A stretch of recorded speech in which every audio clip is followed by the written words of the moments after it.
I really got into family history because I wanted to find out more about my mum's dad, Grandad Nevin's First World War experience. I have photos, his medals and part of his discharge papers, but know nothing of his service other than he was a gun carriage driver in the Royal Artillery. He told me once, watching the King's Troop driving the guns round the arena at the Royal Tournament on television one evening in the 1970s, that is what he did in the war, and I can remember that I was impressed. I mean, seriously impressed. One night, about 5 years ago, whilst on the Friends Reunited site, I wandered onto a census website and then onto the National Archives website, and to cut a long story short, I'm still looking. There are always more questions than answers, though.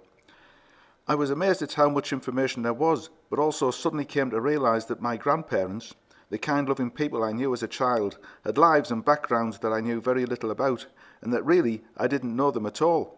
All there were to me were increasingly distant memories and people who stared back at me from photos long since taken. There were stories.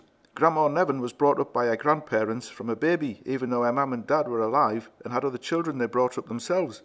It's not like that they had fallen out, as I knew from my mother that they were a loving family with close links with Grandad and Grandma Brown. My Grandad Nevin's grandfather was supposed to have held a policeman over a bridge in Tynedale.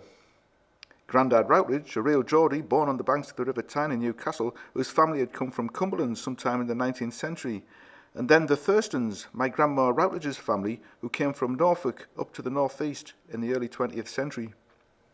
Having spent hours trawling through the census records, and with the help from people who know better than me what they are doing, answers to the stories are being found. I was surprised to see strong links with lead mining in the Pennines. Coal I expected, but not lead. And stories have been supported if not always confirmed. Grandma Nevin did indeed live with her grandfather, James Davidson, railway signalman at Warden and later Newburn.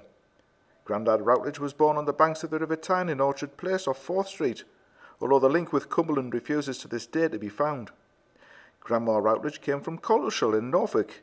Her family were deeply rooted in the agricultural story of that county.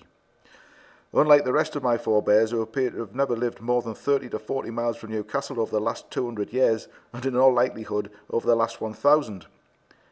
Oh, and the story of Jacob Nevin holding a policeman over the parapet of a bridge. The 1871 census has him residing in Hexham Police Station cells. Why would that be, I wonder? So do I know my family any better? Yes, I think I do. They were hard-working people who got on with their lives, some deeply religious, some not so, but all faced with the problems that daily life throws at us and dealing with them the best they could. Do I think it matters that I know this? Well, yes and no.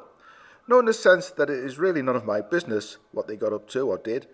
And yes, because part of them all is in me and makes me the person who I am, whether it be through genetics or cultural inheritance.